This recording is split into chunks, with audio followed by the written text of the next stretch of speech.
Hello again, everybody, and welcome to another edition of Browns Latest. I'm Dave Grendzynski, and this is where you can come and get caught up on some of the latest news involving our Cleveland Browns, and then also get a 10-minute take on our team. If you can, please like this episode, like all of the episodes, subscribe to the channel, and always comment. Please, want to hear from you on everything that's happening with our Brownies. On today's show, we're going to talk about a new wide receiver that the Browns have signed, and I'm not all that jacked up about it. But there's another free agent wide receiver who is on the beach right now, and he could either be coming back to the Browns or could get us some draft picks. We'll talk about it. How about this? The Browns, you worried about pass catching options for the Browns? They're working on it. They've invited a tight end to rookie minicamp who is a former track star. We'll break it down. And then how about that, folks? You got to hear my hypothetical quarterback plan that the Browns could be working on. I dreamed this up this morning.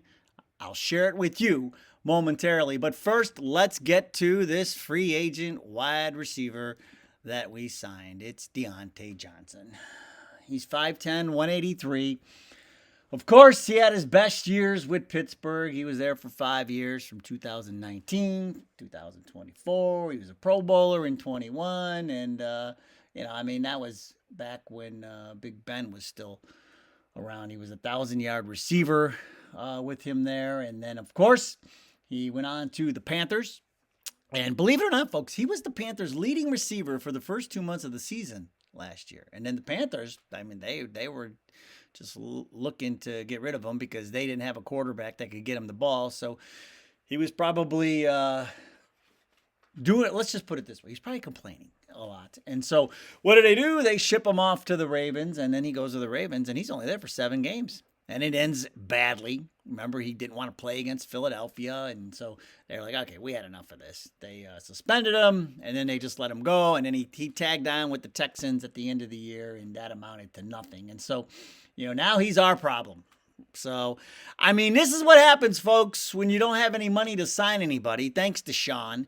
And so you end up with this. It's a 1-year deal, and, it'll be a show-me deal. We'll see. Maybe he'll keep his mouth closed and come in here and be an asset. But, we just talked about guys like Keenan Allen and Amari Cooper. You know what you get with them, just veteran leadership and, might not be the greatest receivers on the planet. But again, thanks to Sean, when you don't have the money that you can spend, this is what you end up with. So Deontae Johnson, your newest Cleveland Brown, you know what I say? Whatever. But Elijah Moore could still be in the mix. And here's what happened. So Elijah Moore, free agent, he goes out and starts talking to Buffalo. And the Browns said, okay, hold on a second. We're going to make you an unrestricted free agent. They tendered him as an unrestricted free agent. And here's why this is important. So the offer they tend to Moore is 110% of his salary from last year. It's just over $3.4 million. So not that much. So that's something we can actually afford, thanks to Sean.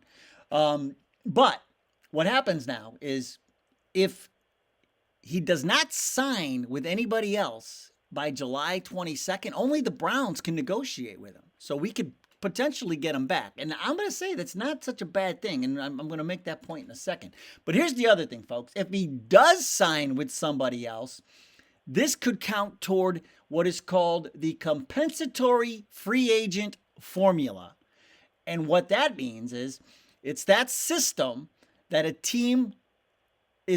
a team is awarded compensatory draft picks to help balance the league, and they're usually used. They're usually 3rd through 7th round picks, and it's usually when you lose a free agent that's considered better. Well, you lost more or better free agents than the previous offseason. So, if Elijah Moore signs with somebody else, we could end up with a draft pick out of this. But if he doesn't sign with anybody, by July 22nd, we're the only ones who can negotiate him, and we can get him back. I mean, he's had his two best years in the league with the Browns. He had 61 catches last year, 538 yards and one touchdown, 59 catches, 640 yards and two touchdowns in 2023. Remember, folks, this is with the most awful quarterback play outside of Joe Flacco we have ever seen, and so I liked when they signed Elijah Moore. I didn't think he got a fair shake when he was with the Jets, and so we'll see. We'll see how that all plays out. But the bottom line is, everybody who's concerned about the wide receiver room, they are trying to do some things to improve it, and so maybe that was their plan all along. Now, the other big important position on the Browns roster is, of course, tight end. You know how Kevin Stefanski likes tight ends. Well, what did they go and do? They have invited a former track star at Marquette to the rookie minicamp. And so listen to Mitch Van Voren's story. He's a big guy. He's 6'4", he's 245, but at Marquette, he ran the 400.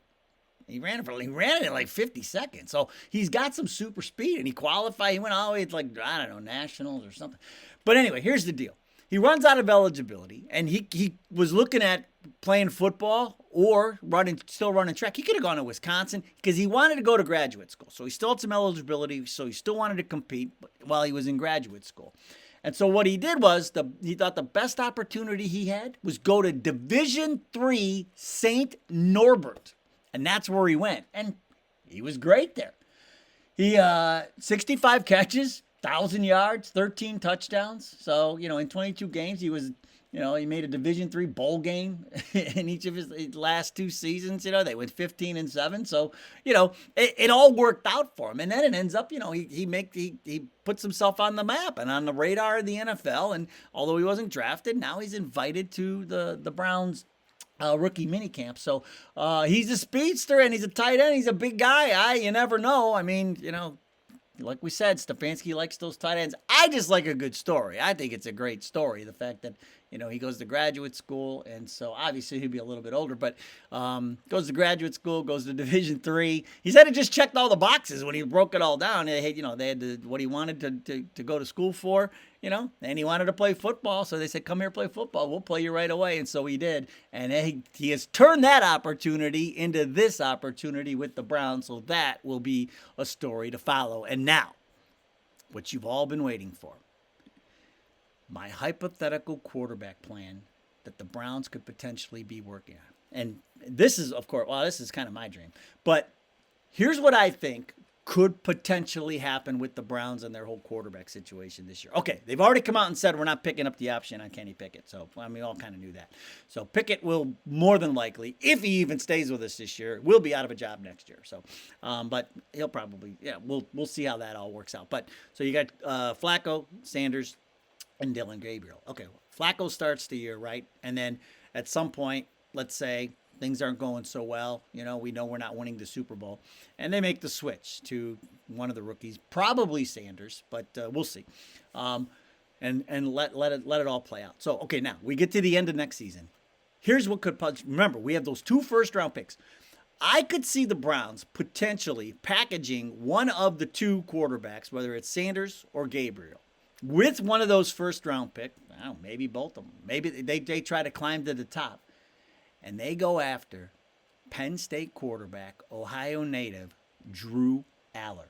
I mean, he's your prototypical. He's got the size, 6'5", around 240.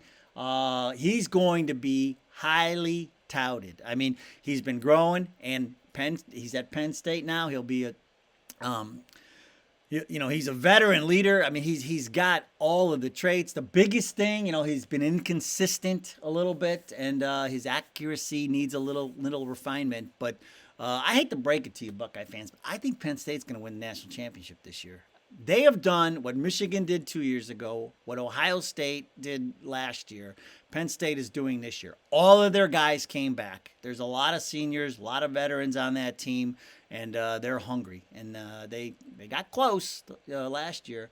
But I think that is going to be a very good team, and I think Drew Aller is going to be very good. I know everybody talks about Arch Manning, but who knows if he's even coming out. But how about that for a dream? Bring back the former Mr. Football in Ohio to the Browns. If things work out and you can package one of those two quarterbacks and get high enough in next year's draft to get Drew Aller. I don't know. I was just dreaming this morning, and I thought, well, you know what? Hey, stranger things have happened. All right, that's gonna do it for today's show. Thanks for stopping by. Go Browns. We'll see you next time.